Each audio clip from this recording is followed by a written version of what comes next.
Greetings and citations, everyone. When playing through Legion Remix a while ago, there were a lot of features from that era that made me super nostalgic. Sure, artifact weapons were definitely a feature that gave your characters much more identity, almost to the point that you've been regarded as the champion in almost every single expansion since. And now you can't escape every single NPC calling you that. I'm looking at you, Magni. But I'm mostly talking about order holes. And if you're a regular here, you would know that I absolutely love stories involving both the Alliance and the Horde, but I wouldn't mind the idea of a revamped class order hole system again, so long as they are done justly with a lot of care and not a mission table feature, because damn, is that feature cumbersome as f***. And yeah, you may also recall that I was very critical of the Hunter Order Hole campaign, so as long as the Hunter Order Hole campaign has a lot of our boy Rexar in it, and as well as other Order Holes featuring some juicy characters, Thrall featuring far more in the Shaman Order Hole and all that, then yeah, I think that we could have a very good Order Hole in this case and situation. But Khono, you ask? The purple foot lady blew up Dalaran and left mages and rogues without an order hole. How is that fair to the other classes? Okay, sure, there is a vacancy for mages and rogues, but not only that, we also have evokers without an order hole too, despite them being added in Dragonflight. That got me thinking, maybe in the future, wouldn't it be cool if all classes in World of Warcraft, new and old, had a brand new order hole? Or at least some secondary one to fall back on in case their old ones were destroyed or they were left behind. I think it makes sense that some orders would branch out and have more than one big order hole, right? And that way it's not really replacing any of them either, unless you're a rogue or a mage. Then in which case, welcome to your new home. Just a fair warning though, some of these took a lot of thoughts than others, as some of the classes prior to Legion didn't really have an order hole adjacent space to call their own, so I had to really think outside the box, miss, for this. You get that guy. So without further delay, let's get a bit classy today with my own personal picks for some brand new order holes. I'm gonna steal from Taliesin. Go. Starting off strong, warriors were welcomed into the Halls of Valor, high above the heavens where Odin spent his days watching his Vrykul soldiers best each other in combat, among other activities. To these warriors, this is their afterlife, their Valhalla, if you will. It is here they are sent after earning their glorious warriors' deaths. Originally, many of Azeroth's own most noteworthy warriors were apparently going to be seen up here. That was immediately changed to be just the Vrykul, the Titan Forged, and even some Titan Keepers. And later on, we even see some champions from the Alliance and Horde, who would come along as well, though they weren't dead. This goes without saying, but f*** Odin, and everything he stands for. I'm pretty sure we'll deal with him for good during the events of Last Titan, for sure. And once he's thankfully dead and gone, that means the warriors will need a new order hole in the future. Warriors have felt like a fish out of water, or in this case, a shark out of the ocean, when spending almost 2 years in the Halls of Valor. And yeah, it's the best place for warriors to go after losing a Makara against the sweatiest PvPer on the side of the globe, but it's still one of the most out there places to go to. Regardless, that's why I propose to have a joint venture between the Alliance and the Horde, and for them to have their respective gunships utilized as their own bastions. Imagine high in the sky, warriors would patrol throughout the world looking to pick their next fight with their enemy. While up there you can prepare your weapon of choice, spar with your fellow warriors, and prepare to dive in and earn that #1 victory royale if you're a Fortnite player. But for the ones true to Warcraft, you'll live and die for the Alliance or the mighty Horde. Are you someone who loves to skulk in the shadows and plan your next biggest heist amongst cutthroats, assassins, and pirates? Let me tell you, rogues have a pretty cut deal even after losing the underbelly along with Dalaran. Rip Dalaran. And you might think that without the underbelly, rogues are practically homeless and will slither away to the nearest dark alley and wait to pickpocket or gank their next target without a care in the world. But without a base of operations, they're basically directionless. That is, if you haven't forgotten their OG base of operations, Ravenholt Manor. Back in vanilla, or classic if you will, Ravenholt Manor was an area that anyone could access, regardless of class. But rogues would generally find themselves among the cutthroats there, plotting ambushes against the syndicates, which would leave your rogue to farm junk boxes and charms to grind reputation with them. Really captivating storytelling. It would eventually be the place Rathian would be born and concoct his first mission for rogues to craft a set of legendary daggers that would defeat his father, Deathwing. And ultimately, it has stood the test of time, albeit burnt, attacked, abused, all of the above. And all things considered, Ravenholt Manor is the perfect place for our heroes in the shadows. Besides, rogues could definitely find a base to spend their time skulking or gambling or rigging games, whatever it is rogues do, but they do love to do it from behind. This one is nearest and dearest to my heart as a hunter main, so why not give the hunters a place, a tiny piece of land to dwell on. In Legion, hunters would join the Unseen Path, a coalition of world-renowned hunters from all walks and life, that they would join together in Old Hunter's Lodge in High Mountain, pinpointing Legion assaults and prepping for the hunt. Sure, High Mountain and its cold climate is something I dig, but I think a change of pace would make sense for their second location. That being the Isle of Giants, just off the northern coast of the Kunlai in Pandaria. This isle houses a variety of dinosaurs for hunters to befriend, train, or even contend with. It's a mini Jurassic Park. Well, minus the security protocols going haywire and letting the dinosaurs out of the park.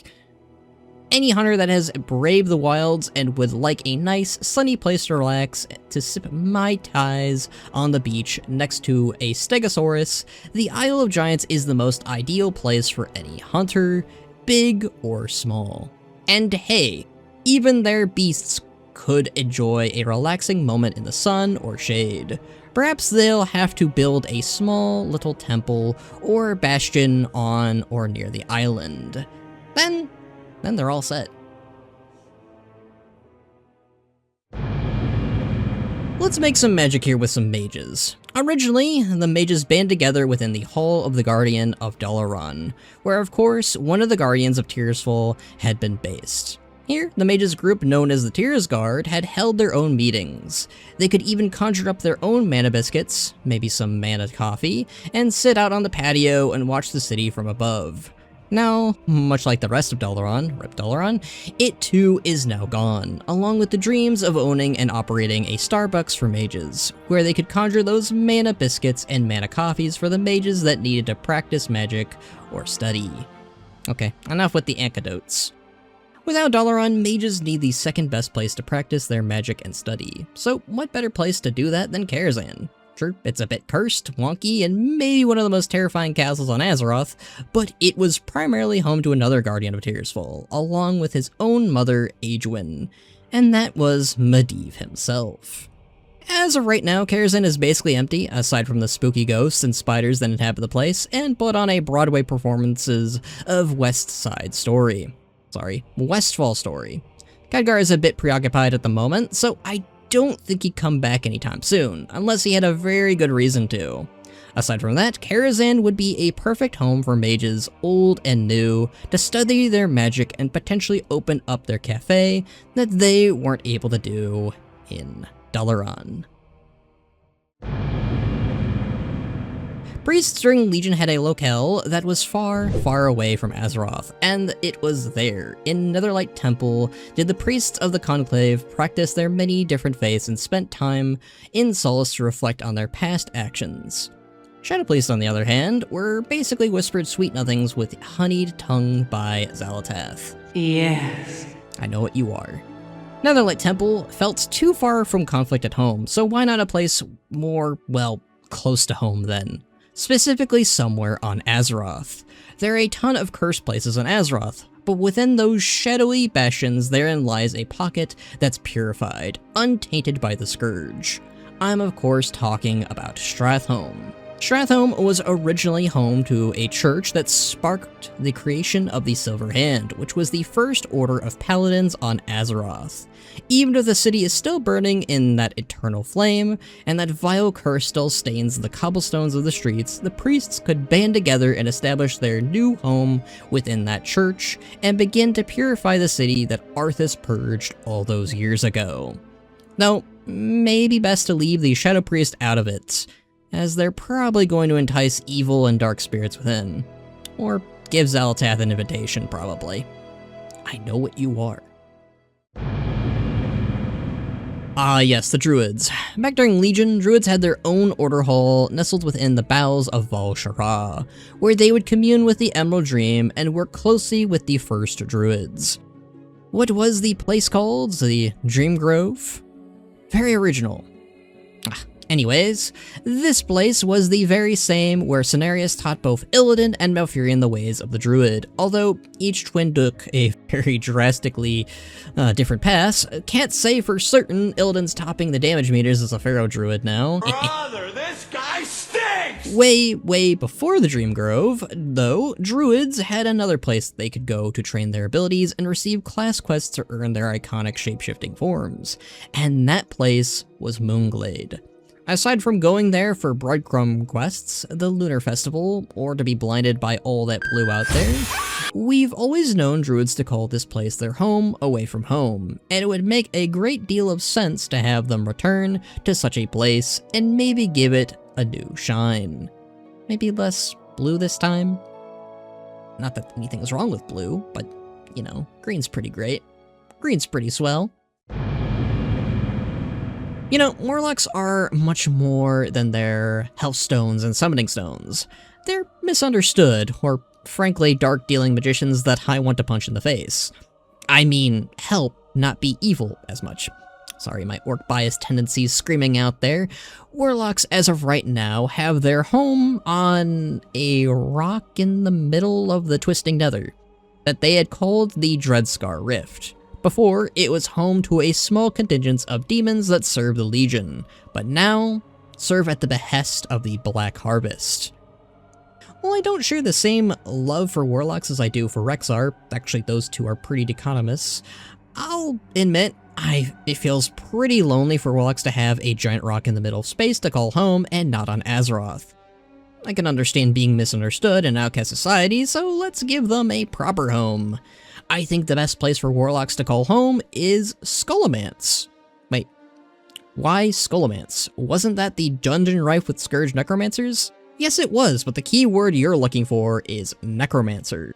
The history of this dungeon goes back before World of Warcraft was released, and it shows that it was an institution, an academy if you will. Considering the loose ties between necromancy and warlocks, it would make sense for the Black Harvest to use Scholomance as a base of operations, and could even utilize the grounds to train new and budding warlocks to summon demons or rain destruction upon the lands.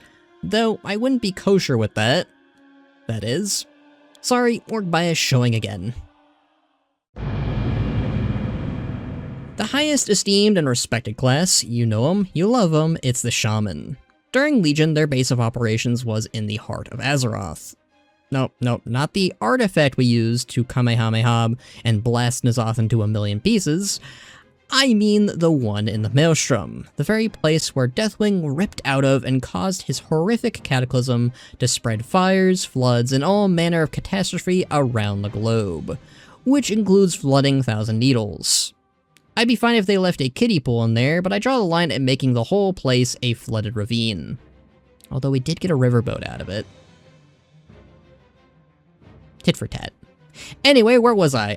Right, Shamans. I'll admit, this was somehow the hardest one to pin down on where exactly could they call home. The Maelstrom, for whatever reason, is the perfect place. Given it's where Thrall and many of the Earthen Ring held the Cataclysm back, I mean, how can we top the Maelstrom, the former Well of Eternity, the place that Deathwing flew out of and Elemental Calamity was just centered in?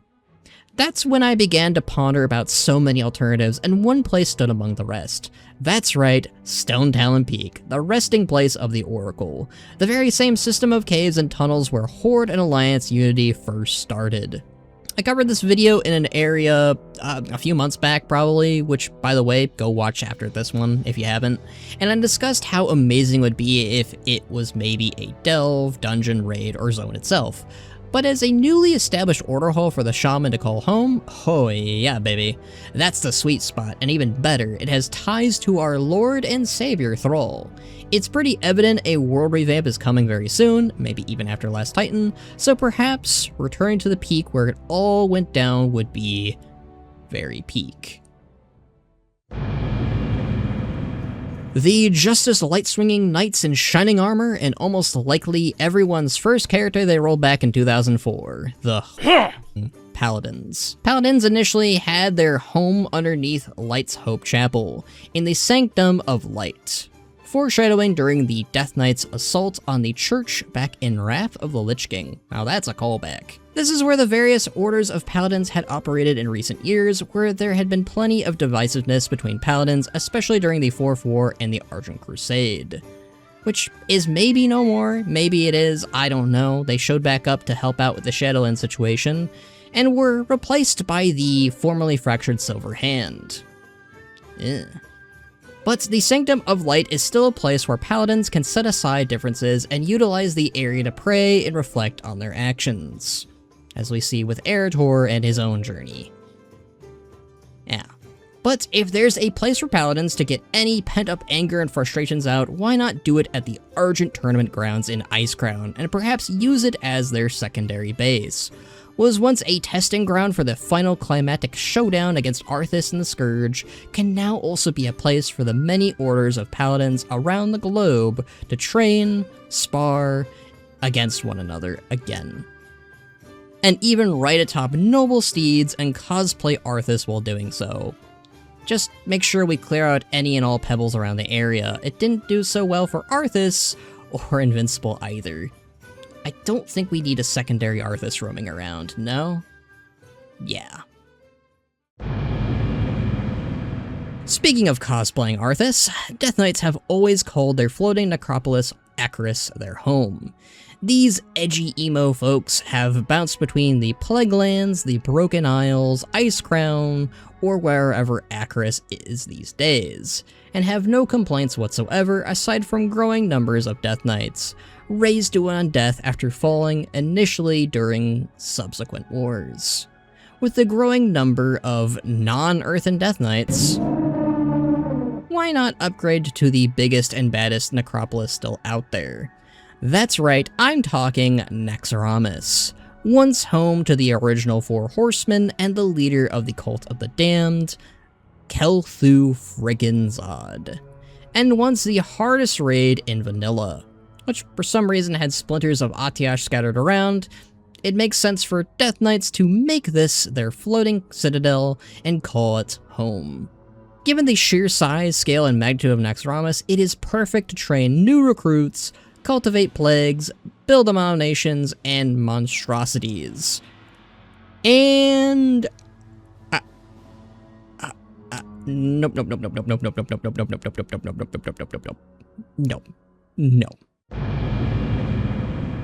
Everybody was kung fu fighting, especially the monks. Known for their action-packed, alcohol-fueled martial arts, the monks have established their base of operations on the Wandering Isles, which in tandem was the home of the Pandaren that left Dara to travel with Shenzhen Zhu and Lu Lang. This was in part because their original temple, the Peak of Serenity, fell to the Burning Legion. It's been at least 10 years since Legion invaded and cracked down the temple open like a chestnut, so I figured this is the perfect opportunity for the Order of the Broken Temple to take back their original home and cleanse the fell corruption and re-establish the Order of the Temple. What would we call it? After all is said and done, once the monks have taken back their temple, we could see a bigger and better than before, welcoming more outsiders who wish to learn the art of the monk, and most importantly, learn the wax-on, wax-off technique. Shout out to Mr. Miyagi. Hope I'm saying that right. Our edgy and horny guys, gals, and non-binary pals, the Demon Hunters. They've been around for quite a bit now, and their presence has been known amongst our allies and have been a glaive in the side of our enemies, especially the legions. Back then, the Illidari captured the Fellhammer, located on the prison planet Mardum. This gave the Demon Hunters ample power to traverse in space. Well, one can hope they're better drivers than the Draenei that crash-landed on Azeroth, but I digress.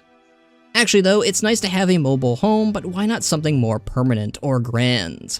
Like the Black Temple, the very same citadel Illidan and his allies wrestled control from Mech Theridin, who took ownership from Nerzul's Shadowmoon clan, who slaughtered the Draenei to turn Karabor into... Okay, you get it. But we would all be kidding ourselves if we didn't take one big look at Black Temple and not call the true home of the Demon Hunters.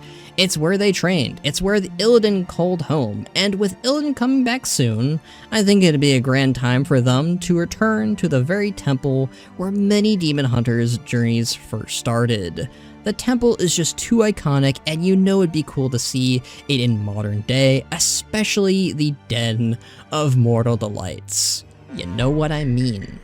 I could even see it given a Netherlight temple treatment, as in Illidan could lift the temple out of the air somehow and morph it into a bastion way high in the sky, or in the Twisting Nether. Yes, there are complications with Akama and his broken Draenei who also call it home, but he and his fellow kid could just potentially make their way to Azeroth and help Velen establish their new city, whenever that is. All that aside, the Black Temple has felt underutilized since Legion, and having our Demon Hunters return to where they once dwelled would be poetic and just for them. And finally, we have the Evokers, soaring ever so high and breathing fire or life or time magic on their enemies and allies respectively. These guys don't actually have their own order hall. They didn't even have time to shine during Lemix, which makes sense given they didn't exist in 2016 or during Legion.